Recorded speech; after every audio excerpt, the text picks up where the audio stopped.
Moi, ce que je dirais simplement, la chose la plus importante est d'abord qu'il ait bien identifié le projet qu'il veut développer. Il faut vraiment qu'il soit absolument sûr, déjà qu'il existe un marché, qu'il ne va pas buter à des problèmes technologiques qui seraient insurmontables, et puis également que le marché, bien évidemment, existe. Enfin, ça, c'est tout à fait classique et traditionnel. Mais il faut surtout qu'il soit lui-même vraiment convaincu que son projet a des chances d'aboutir. Bon, une fois qu'il est bien décidé à franchir le pas, il faut qu'il sache qu'il quitte un monde pour en trouver un autre.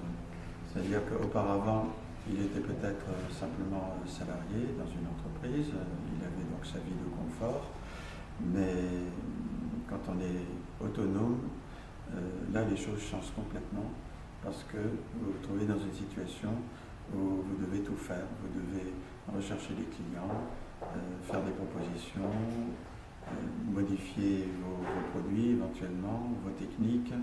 Donc c'est un travail qui est extrêmement complexe et qui nécessite beaucoup d'efforts et d'énergie et de persévérance avant d'arriver à aboutir à un résultat. Donc quand il démarre, il ne faut pas qu'il s'attende qu'il ait des résultats tout de suite, ni même dans les 2 ou 3 années qui suivent.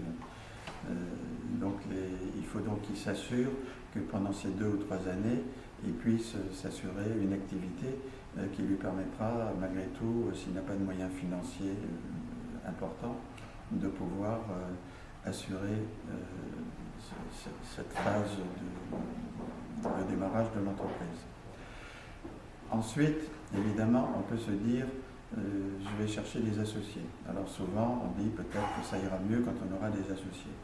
Je ne dis pas que ce n'est pas utile parfois d'avoir des associés, mais il faut bien comprendre qu'avoir des associés, il faut savoir ce que l'un apporte à l'autre dans la société. Si c'est simplement un associé qui dit j'investis un petit peu d'argent et puis que c'est un associé qui est dormant, comme on dit, qui ne participe pas activement à la vie de l'entreprise, finalement c'est de peu d'intérêt. Aujourd'hui, par contre, il existe, c'est vrai, des organismes de financement qui, pour des startups, peuvent assurer la trésorerie nécessaire pour que le jeune entrepreneur puisse arriver normalement à aboutir à la réalisation de son projet. Enfin, en tout cas, à mon époque, ça n'existait pas. Mais maintenant, avoir des associés, il faut, comme je l'ai dit, il faut vraiment qu'ils soient utiles à l'entreprise, parce que les causes de conflits dans une entreprise sont multiples. Et ça peut être des conflits entre collaborateurs, ça peut être des difficultés relationnelles, pas seulement relationnelles avec son banquier, ça peut être aussi, et souvent, aussi des relations conflictuelles entre associés. Donc on multiplie beaucoup les problèmes. Donc ce qui fait que moi j'ai finalement choisi de ne pas avoir d'associés. Donc c'est une entreprise familiale.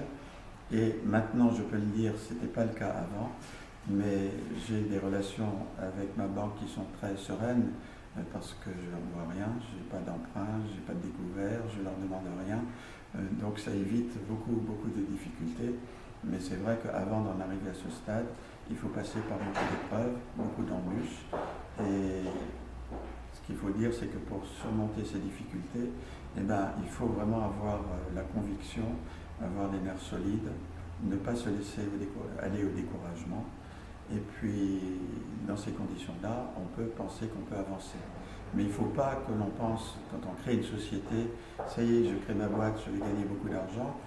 C'est surtout pas ça qui doit motiver l'entrepreneur. Il faut qu'il se dise, il crée sa boîte, il va beaucoup souffrir pendant pas mal de temps. Et s'il réussit, il gagnera de l'argent. Mais ce ne sera pas ça qui sera sa première motivation.